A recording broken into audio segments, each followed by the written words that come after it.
Hey everybody, it's Mr. Haswin, and I just want to talk about the absolute worst president in American history. And no, that's not hyperbole. It's, well, historians consistently rank this guy, James Buchanan, the 15th president of the United States, as dead last. So let's talk about this guy. Buchanan was a lifelong politician from Pennsylvania. He served as a senator, diplomat, and as a secretary of state.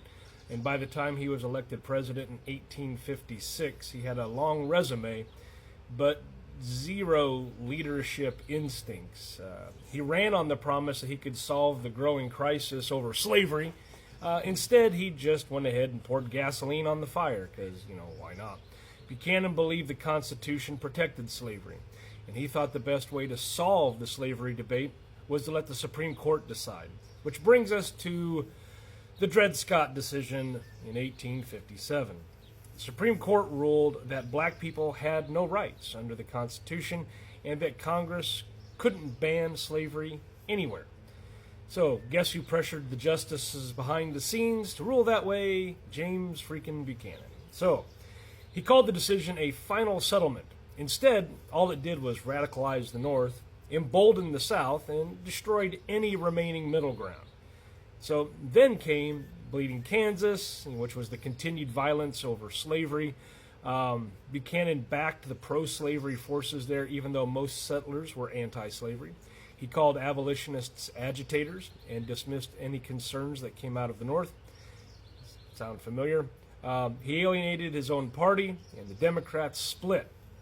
We end up with a northern faction and a southern faction. When Abraham Lincoln won the election in 1860, the southern states started seceding one by one.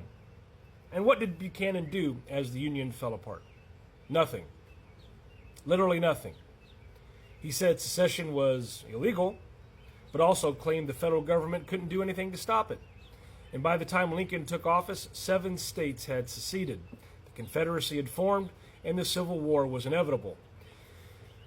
Buchanan retired quietly, and spent the rest of his life defending his record, insisting that history would prove him right. Spoiler, it did not. Summary. Let's get to the bottom line here on James Buchanan. He was a pro-slavery sympathizer. He backed the Dred Scott decision. He did nothing to stop secession.